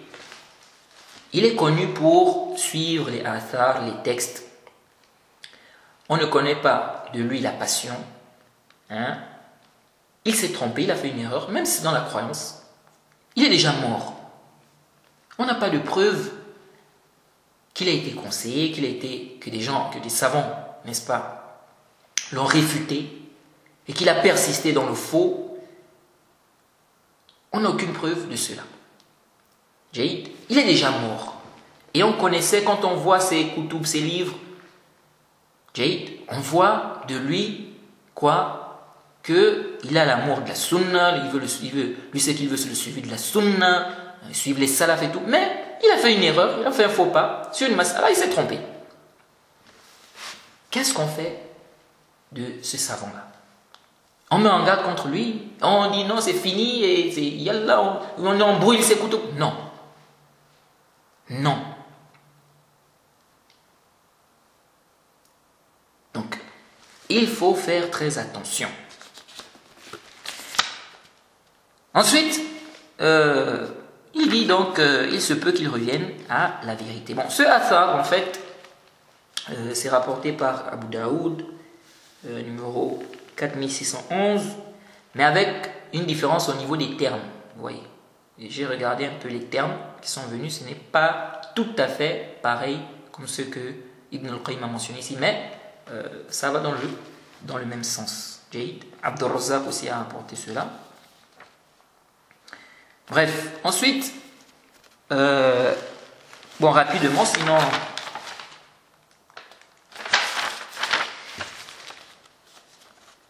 Donc, ils ont dit ce que les gens de la Sunna ont dit dans leur croyance, c'est qu'il est confirmé du Coran, de la Sunna et du consensus des salafs, bien, et dont les salafs sont unanimes, ce que les gens de la Sunna ont dit dans leur croyance, c'est ce qui est confirmé du Coran et de la Sunna, et dont les salafs sont unanimes, c'est que le paradis et l'enfer sont créés.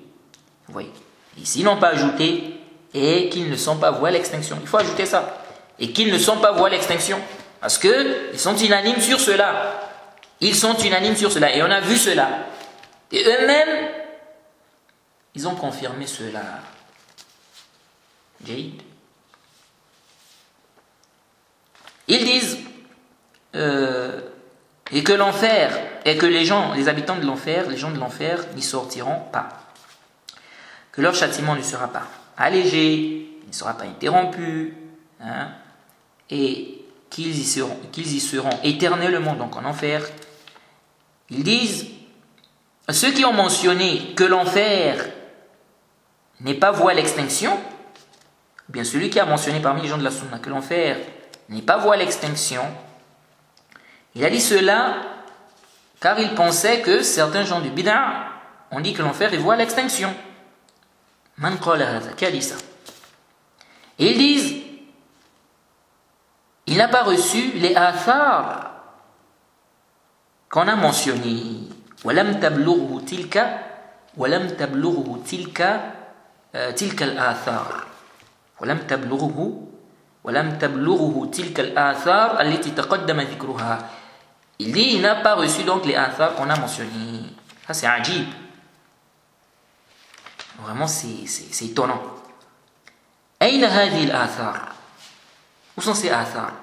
Des athar da'ifa, munqati'a, lam tathbut wa la tasih, wa lam tadullu ala fana'i an-nar, bal tadullu ala baqa'iha farigha. Où sont ces athar? Des athar faibles qui ne sont pas prouvés, qui ne sont pas authentiques et qui ne prouvent même pas que l'enfer sera détruit. Mais ça prouve plutôt que l'enfer sera là, vide.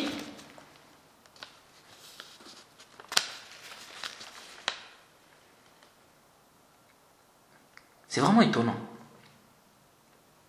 Et supposons que celui qui a mentionné ça, c'est ce qu'il pensait. Ça, c'est une raison pour amener une parole qui est batil. Nous disons, les savants qui ont dit qu'il y a un consensus, ils ont dit ça car c'est prouvé, déjà c'est prouvé.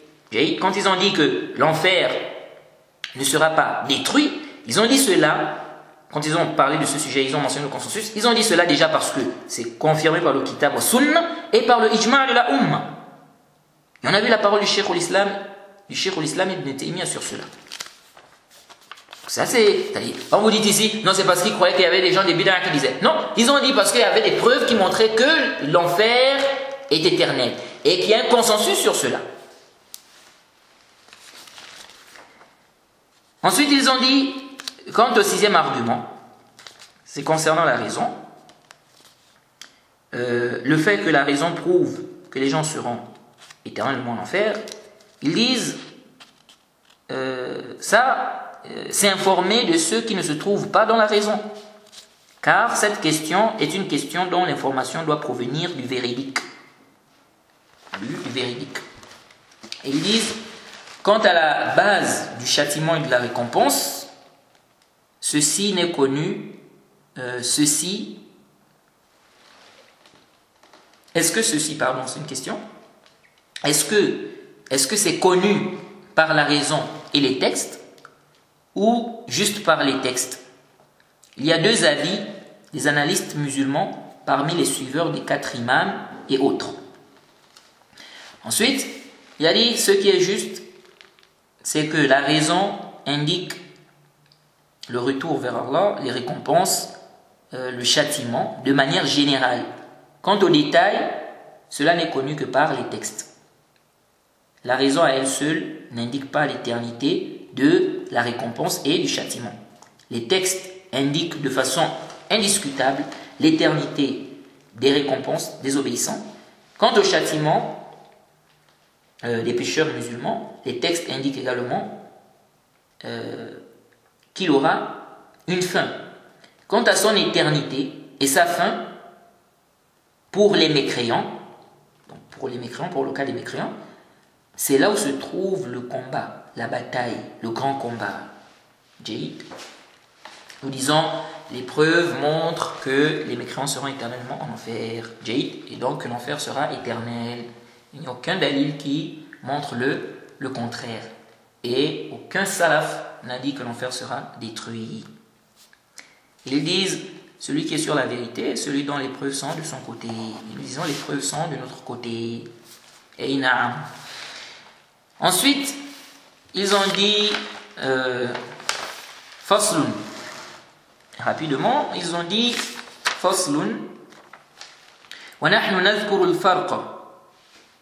نذكر الفرق بين دوام الجنة والنار شرعا وعقلا وذلك يظهر من وجوه أحدها أن الله سبحانه وتعالى أخبر ببقاء النعيم أهل الجنة ودوامه وأنه لا نفاد له ولا انقطاع وأنه غير مجذوذ وأما النار فلم يخبر عنها بأكثر من خلود أهلها من خلود أهلها فيها وعدم خروجهم منها وأنهم لا يموتون فيها ولا يحيون وأنها موصدة عليهم وأنهم كلما أرادوا أن يخرجوا منها أعيدوا فيها وأن عذابها لازم لهم وأنه مقيم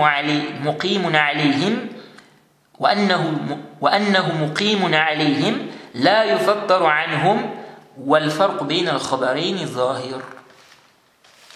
Ils ont dit, donc il a dit Faslun. Nous allons citer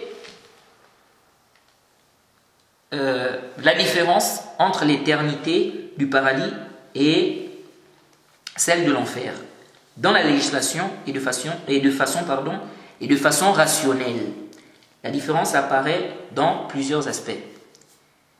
Il a dit premièrement, Allah nous a informé de l'éternité des jouissances, des bienfaits des gens du paradis. Il nous a informé qu'ils ne seront pas interrompus. Mais celui qui dit que le paradis sera détruit, il peut aussi dire tout ça c'est tant que le paradis existera. Vous dites Allah nous a informé de l'éternité des jouissances, des bienfaits des gens du paradis. Il nous a informé qu'ils ne seront pas interrompus. Quelqu'un qui dit que le paradis sera détruit, il peut dire ça c'est tant que le paradis demeurera, tant que le paradis existera. Qu'est-ce que vous allez dire? Donc, la réponse que vous allez donner, c'est cette même réponse-là qu'on va donner aussi par rapport à l'enfer. Parce qu'on vous apporte des arguments qui montrent que l'enfer est éternel. Vous dites ça c'est tant que l'enfer demeurera. Jade. Alors si on vous dit la même chose pour le paradis, vous allez dire non, il y a des preuves qui montrent ceci, vous allez citer ces preuves-là. Nous, si on cite ces preuves-là, c'est aussi simple que ça. Et c'est-à-dire que la chose est claire. Vraiment, la chose est claire. Ensuite, il dit, quant à l'enfer, il nous a simplement informé que ses habitants seront éternels. Mais ça, même seulement, ça suffit. Il dit, il nous a simplement informé que ses habitants seront éternels à l'intérieur. Ça suffit. Ça suffit pour montrer que l'enfer est éternel. Ça suffit pour montrer que l'enfer est éternel. Car on dit qu'ils seront éternellement en enfer. Donc, s'ils seront éternellement dans l'enfer, ça veut dire quoi? Ça veut dire que l'enfer est éternel. Et on a déjà expliqué cela.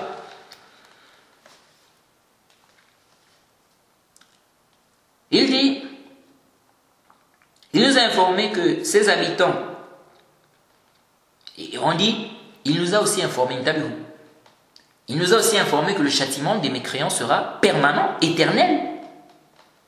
Donc vous dites, les bienfaits, les jouissances du paradis sont éternels. Nous disons, le châtiment des mécréants aussi est éternel. C'est permanent. C'est la même chose. Là-bas c'est éternel, ici aussi c'est éternel. Si vous dites non, mais ça c'est tant que l'enfer demeurera. Nous disons, quelqu'un peut aussi vous dire, ça aussi c'est tant que le paradis demeurera. Dites tant que l'enfer demeurera. Quelqu'un peut dire aussi, ça c'est tant que le paradis demeurera. Tant que le paradis demeurera. Qu'est-ce que vous allez dire? Oui. Vraiment c'est une parole bâtie. Le fait de dire que l'enfer sera détruit, c'est vraiment bâtiloun. C'est pas une parole des gens de la sunna. C'est pas une parole des gens de la sunna à la base. C'est-à-dire, vraiment c'est terrible. Ils disent,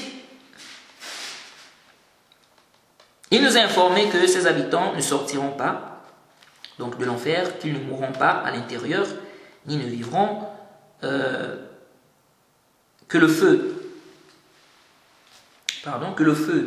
se refermera sur eux, qu'à chaque fois qu'ils voudront sortir, ils y seront ramenés, que leur châtiment ne sera pas allégé, qu'il sera permanent, éternel.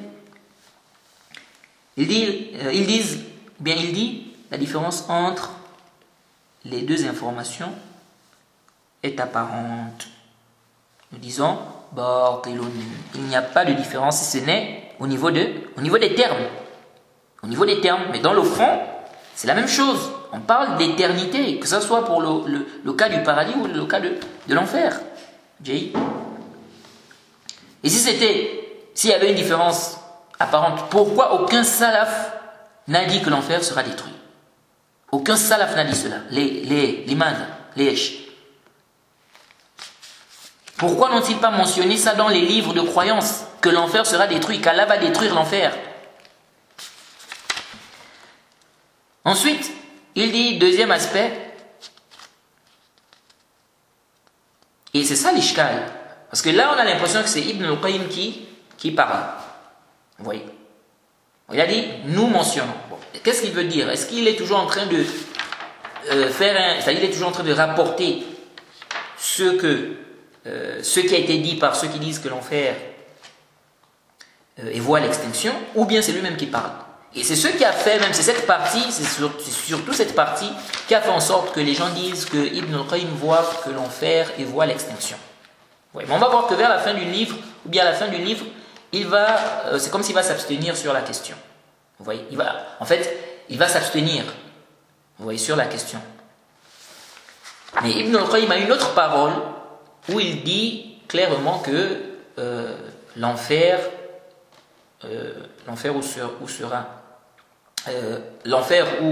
où seront les mécréants, où les mécréants seront, cet enfer-là ne sera pas du tout détruit.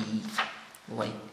Bref, on avait déjà dit que notre but dans ce dars, ce n'est pas tant la position d'Ibn al-Qayyim ou du Cheikh al-Islam Ibn Taymiyyah. Peut-être ça viendra à une autre occasion, on pourra détailler cela et vraiment voir quelle est la position. Ce qui nous intéresse ici, c'est l'avis juste et de réfuter cette parole batil. Après, est-ce qu'Ibn al-Qayyim a dit, Cheikh al-Islam Ibn Taymiyyah a dit, c'est pas ça le plus important ici. Et même si on affirme qu'ils ont dit ça, c'est une erreur de leur part. C'est une erreur de leur part. Et ils sont connus pour leur suivi de la sunna, pour leur suivi du haqq. Et s'ils ont dit cela, ce n'est que parce qu'ils ont cru qu'il y avait une divergence entre les salafs. S'ils ont dit cela, qu'Allah leur pardonne et qu'il nous facilite. Jayd. Donc, on était où là? Il dit, deuxième aspect donc, Allah nous a informé dans 3 versets, ou bien Allah a informé dans 3 versets du Coran ce qui indique la non-éternité de l'enfer. Et là il a cité le verset 6 de la sourate, le verset 128 de la sourate 6, le verset 107 de la sourate 11 et le verset 23 de la sourate 78. Alors on a déjà parlé de ces 3 versets là, on a détaillé, on a parlé de cela. Ces versets-là prouvent que l'enfer sera détruit. Pas du tout. Et on a déjà vu cela, on a déjà détaillé cela. Alors ils disent, Allah a informé dans 3 versets du Coran ce qui indique la non-éternité de l'enfer. Ça c'est complètement batilun. Jayd. Il n'y a aucun dalil dans ces versets-là qui montre que l'enfer sera détruit.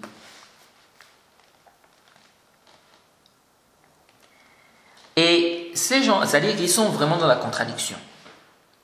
À un moment, ils disent, ces versets-là montrent, ils vont citer le verset 128 de la sourate 6, le verset 107 de la sourate 11, ils vont dire, ces versets-là montrent que l'enfer n'est pas du tout éternel. À un moment, ils disent encore, Allah, quand ils vont lire la suite du verset 107, ils vont dire qu'Allah ne nous a pas informé de sa volonté concernant les gens de l'enfer. Mais comment ça, il ne nous a pas informé de sa volonté concernant les gens de l'enfer? Et vous dites que le verset prouve que l'enfer ne sera pas éternel. Vous êtes dans la contradiction. C'est pourquoi cette position, il y a trop de contradictions. C'est une position qui n'est même pas stable. C'est une position qui est batil. Et comme on va voir, regardez, ici là, ils disent quoi? Ils disent que Allah nous a informé dans 3 versets ce qui indique la non-éternité de l'enfer. Il a cité les versets, non? En bas, qu'est-ce qu'ils ont cité les versets? Qu'est-ce qu'ils disent en bas?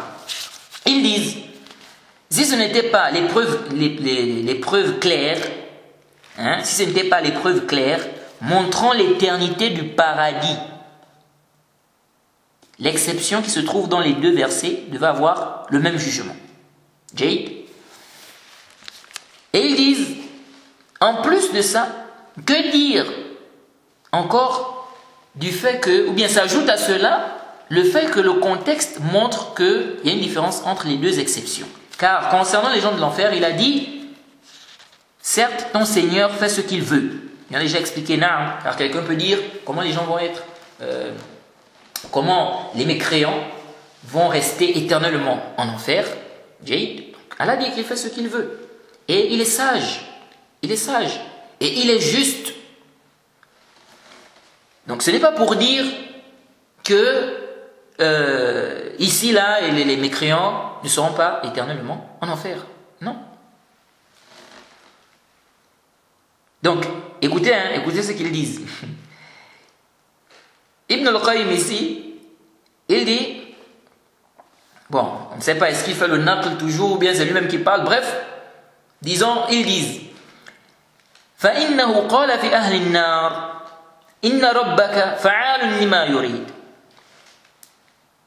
Ils ont dit, Allah a dit concernant les gens de l'enfer, certes ton Seigneur fait ce qu'il veut. فَعَلِمْنَا أَنَّهُ سُبْحَانَهُ وَتَعَالَى يُرِيدُ أَنْ يَفْعَلَ فِعْلًا لَمْ يُخْبِرْنَا بِهِ. Ils disent quoi? فَعَلِمْنَا أَنَّهُ سُبْحَانَهُ وَتَعَالَى يُرِيدُ أَنْ يَفْعَلَ فِعْلًا لَمْ يُخْبِرْنَا بِهِ. Ça c'est جميل جدا. وإذا كان كذلك من أين عرفتم أنه يريد فناء النار إذا كان لم يخبرنا بذلك. Ils disent quoi ici? Ils disent, lorsqu'il a dit ton Seigneur fait ce qu'il veut, ils disent, on a donc su, lorsqu'elle a dit certes ton Seigneur fait ce qu'il veut, ils disent, on a donc su qu'il veut faire quelque chose dont il ne nous a pas informés. Nous disons Jamil, Jiddan, c'est magnifique. Jade. Alors, si tel est le cas, min ayna araftum annahu yuridu fana'a an-nar idha kana lam yukhbirna bidhalik. Idha kana lam yukhbirna bidhalik.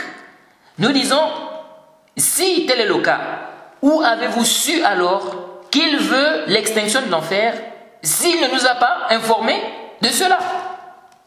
Ils disent, on a su qu'il veut faire quelque chose dont il ne nous a pas informés. Mais donc, s'il ne nous a pas informés dans ce verset, mais comment vous dites encore en haut, le verset prouve que l'enfer ne sera pas éternel.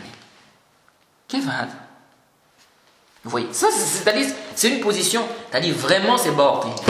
Lorsque vous voyez même une position, c'est-à-dire il y a des contradictions dans une position, il faut savoir que c'est le faux. On dit le verset, et pourtant c'est le même verset, le verset 107 de la sourate 11. On dit ce verset montre que l'enfer n'est pas du tout éternel. Et quand on vient à la partie où Allah dit il fait ce qu'il veut, ils disent on a donc su qu'il veut faire quelque chose dont il ne nous a pas informés. Mais il ne nous a pas informés, mais vous avez su, où est-ce que vous avez su alors que le verset prouve que l'enfer ne sera pas éternel, que l'enfer sera détruit? Ensuite, ils disent, et quand il a parlé concernant les gens du paradis, il a dit un don qui n'est pas interrompu. Nous disons pour l'enfer aussi, il a dit le châtiment, ils auront un châtiment permanent, éternel. C'est clair? Qu'est-ce que ça veut dire permanent, éternel? Ça veut dire que ça a une fin. C'est vous qui dites, non, ça c'est tant que l'enfer demeurera. Le dalil est où? Aïna dalil, gib lana dalil. Apporte-nous le dalil. Tant que l'enfer demeurera. Oh, le dalil, on veut le dalil. S'il n'y a pas de dalil, c'est une parole qui est batiloun, peu importe celui qui vient avec. Ils disent non, ils disent ici le châtiment est donc il est restreint, limité à un temps, contrairement au bienfait du paradis. Nous disons c'est complètement batiloun. tous les deux, on a mentionné l'exception. Si l'exception qui est mentionnée, l'exception qui a été mentionnée dans le verset parlant des gens du paradis, si ça ne vous empêche pas de croire que le paradis est éternel, alors l'exception qui est mentionnée dans le verset qui parle des gens de l'enfer ne nous empêche pas de croire que l'enfer est éternel. C'est-à-dire, si vous arrivez à concevoir qu'il y a cette exception-là, malgré ça, vous dites quand même que le paradis est éternel, mais pourquoi on ne peut pas concevoir aussi la même chose pour l'enfer? Sachant qu'on a des preuves claires qui montrent que les mécréants seront éternellement en enfer, et donc que l'enfer sera éternel. Ils disent, troisième aspect, il a été prouvé que des gens rentreront au paradis alors qu'ils n'ont fait aucune œuvre. Parmi ceux-là qui seront châtiés en enfer, ce qu'Allah voudra faire sortir de l'enfer. Quant à l'enfer, personne ne rentrera en enfer alors qu'il n'a commis aucun mal. Allah ne châtiera pas par l'enfer Allah ne châtiera par l'enfer que celui qui a péché. Où est le rapport? Où est le rapport avec la mas'ala de l'extinction de l'enfer? Allah fera rentrer des gens au paradis, des gens qui n'ont fait aucune œuvre. Jade, Allah va même créer des gens qu'il va faire entrer au paradis, des gens qui n'ont fait aucune œuvre. Où est l'ishkal? Où est le problème ici? Ça fait partie des bienfaits d'Allah sur eux. C'est une grâce d'Allah sur eux. Où est l'ishkal? Et on dit, personne ne rentrera en enfer, c'est-à-dire, quelqu'un qui n'a fait aucun mal ne rentrera pas en enfer. Où est l'ishkal? Non, Allah est juste. Quelqu'un n'a fait aucun péché. Pourquoi il va aller en enfer? Le fait qu'Allah fasse rentrer des gens au paradis sans œuvre, c'est-à-dire ils n'ont fait aucune œuvre, où est l'ishkal? C'est-à-dire où est le rapport entre ça et la question de l'extinction de l'enfer?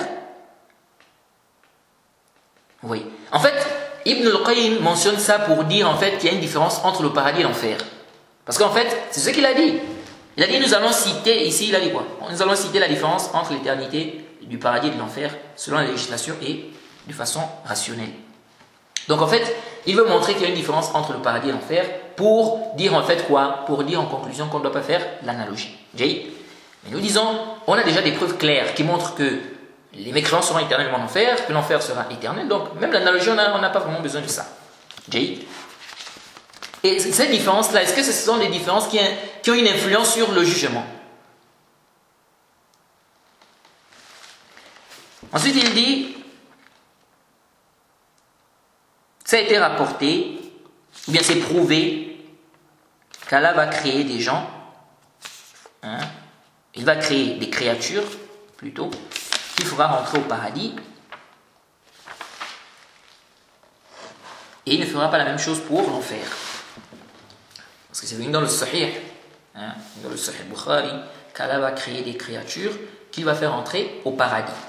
Donc, il dit, ce ne sera pas le cas pour l'enfer. C'est-à-dire, Allah ne va pas créer des créatures qu'il va faire entrer en enfer. Donc, ils n'ont rien fait. Allah crée des créatures qui n'ont rien fait et puis il les met en enfer. Non. Mais il va créer des créatures qu'il va faire entrer au paradis. Et il explique que ce qui est venu dans le hadith disant que quant à l'enfer, Allah va créer des créatures qu'il va faire entrer en enfer, il explique que c'est une erreur des rapporteurs. Que ce qui est juste, ils se sont embrouillés, ce qui est juste c'est qu'Allah va créer des créatures qu'il va faire entrer au paradis. Sachant que même au niveau du sens, il y a une divergence par rapport à ça, donc au niveau du sens du hadith. Mais l'avis qui est juste, c'est que cette partie du récit, le hadith qui est dans le Sahih al-Bukhari, cette partie qui dit que Allah va créer des gens qu'il fera rentrer en enfer, ça ce n'est pas authentique. C'est une erreur des rapporteurs. Ce qui est juste, c'est qu'Allah va créer des gens qu'il va faire entrer. Donc la partie qui dit qu'Allah va créer des gens qu'il va faire entrer en enfer, ça ce n'est pas juste. C'est une erreur des rapporteurs. Ce qui est juste, c'est qu'Allah va créer des créatures qu'il va faire entrer au paradis. C'est ce qui est authentique dans le hadith. Et quant au fait de dire qu'Allah va créer des gens, eh bien des créatures plutôt, qu'il faudra rentrer en enfer. Cette partie dans le hadith est une erreur de certains rapporteurs. Jade. Donc il a ramené cela pour faire comprendre qu'il y a une différence entre le paradis et l'enfer, et donc on ne doit pas faire l'analogie. Nous avons déjà des preuves claires sur le fait que l'enfer est éternel. Jade. Donc même sans cette analogie, il n'y a aucun ishkal. Et ces différences, est-ce que ce sont des différences qui ont une influence sur le jugement? On voit, c'est-à-dire, pourquoi? C'est-à-dire, il va, Ibn al-Qayyim ici va tirer sur ce point-là. Il va tirer, il va porter, je crois, 25 aspects. Vous voyez? Il a vraiment tiré sur la mas'ala, subhanallah. Vraiment, c'est terrible. Vraiment qu'Allah lui pardonne. Parce que le reste là seulement c'est. Là ce sera maintenant, c'est juste des shubhat en fait. Des shubhat sur la question de l'extinction de l'enfer. Et là maintenant, il y aura plein, il va apporter des choses. Hein, il va parler des choses sur la miséricorde, sur le. Vraiment. Qu'Allah nous facilite. Bon, j'espère que. J'ai envie qu'on termine ce qui reste là en 2 cours. Donc je vois que c'est même encore long. Hein. Si on lit, on traduit, on lit, on traduit, vraiment, je ne crois pas qu'on pourra terminer ça en 2 cours. Donc je vais essayer de résumer. Hein. Donc les prochains cours, on va essayer de résumer. Hein. Je vais résumer ce que Ibn al-Qayyim a eu à dire ici. Et puis on va essayer de réfuter les ambiguïtés et tout. Et on termine avec ça. Puis, on va lire la dernière partie du livre, donc les fondements de la sunna, et on va terminer le livre. Donc, si Allah facilite, on va essayer de terminer cette question de l'extinction de l'enfer en 2 cours. Ensuite, on va terminer la dernière partie du livre donc, de Usul Sunna. Donc, en 3 cours, on va essayer de terminer ce qui reste. Hein? Donc, la question de l'extinction de l'enfer, on va essayer de terminer ça en 2 cours. Et puis après, on fera un cours pour terminer le livre. Hein? 1 ou 2 cours, on verra, ça dépend, pour terminer le livre. Donc, si Allah facilite, donc, Inch'Allah, on pourra terminer ce qui reste en 4 cours. Inch'Allah. On s'arrête ici, on demande qu'Allah nous facilite. سبحانك اللهم وبحمدك واشهد ان لا اله الا انت استغفرك واتوب اليك